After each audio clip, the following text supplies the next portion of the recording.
অনেকদিন পর বাবাকে দেখে মনটা খুশিতে ভরে গেল।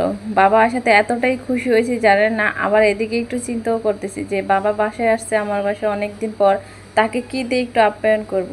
ফ্রিজের এক কোণে একটা মুরগি ফোড়া ছিল আর কিছু চিংড়ি মাছ ছিল, এছাড়া আমার বাসায় কিছুই ছিল না তাকে খাওয়ানোর মতো। আল্লাহ মানুষের রিজিক কখন কোথায় রাখে সেটা আল্লাহ বাকি ভালো জানে। হঠাৎ করে সে আমার বাসায় আসাতে আমি অনেকটাই খুশি হয়েছি। হ্যালো বিয়াস, আসসালামু আলাইকুম, সবাই কেমন আছেন? আশা করি সবাই ভালো আছেন। আজ লম্বা একটা ভিডিও নিয়ে আসছি আপনাদের মধ্যে। ভিডিওটি ভালো লাগলে লাইক কমেন্ট শেয়ার দিয়ে পাশে থাকবেন। ধন্যবাদ সবাইকে।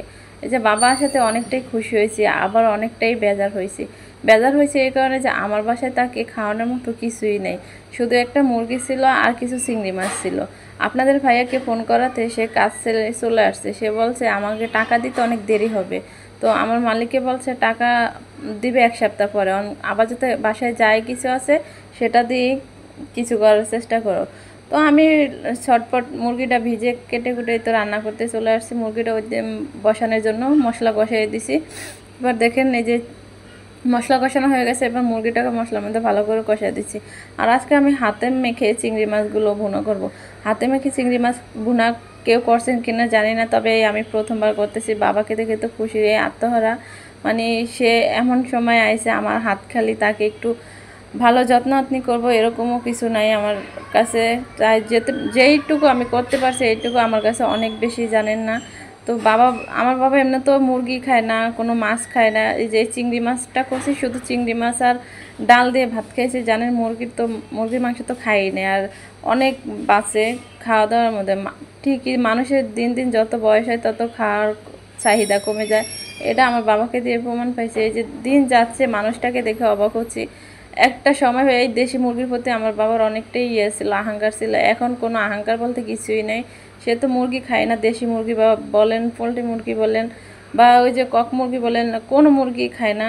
এই যে শুধু চিংড়ি মাছ দিয়ে ডাল দিয়ে ভাত খেয়ে মানে অনেক শান্তি পাইছে। বলে যে আমার কাছে এগুলার চেয়ে, যে মাছ মাংসের চেয়ে ডাল ভাত শাকই ভালো। তো এদিকে চিংড়ি মাছগুলো হয়ে গেছে, আর হচ্ছে যে মাংসটা প্রায় হয়ে আসছে। এবার আমি একটু ডাল বসাই দিচ্ছি। আর আমার বাবা যত কিছু করি না কেন, ডাল ছাড়া সে ভাতই খাইতে পারে না।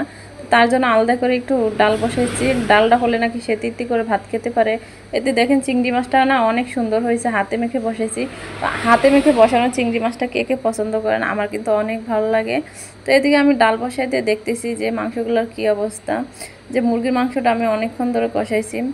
মুরগির মাংসটা রান্নাও কিন্তু অনেক ভালো হয়েছে। তো রান্নার শেষ পর্যায়ে যে দেখেন সব কিছু আমি ঢেলে নিচ্ছি, কারণ পাতিলগুলো ধুয়ে রাখবো, হাতে অনেক কাজ, উড়াউড়ি করে পারবো না। তো রান্না শেষে আমি শ্বশুর জামাইকে খেতে দিয়েছি। এই যে দেখেন জামাই শ্বশুর বসে বসে খাচ্ছে। আর আমার বাবা কিন্তু মুরগির মাংস একদমই খায় না, শুধু চিংড়ি মাছ আর ডাল দিয়ে ভাত খাচ্ছে। দাঁড়িয়ে দাঁড়িয়ে তাদের কতক্ষণ খাওয়া দেখে আমি অবাক হয়ে গেলাম যে কি ছিল আর কি হয়েছে। সবাই আমার বাবার জন্য দোয়া করুন। ভিডিওটা থাকছে এ পর্যন্ত। আল্লাহ হাফেজ, সবাই ভালো থাকবেন। আসসালামু আলাইকুম।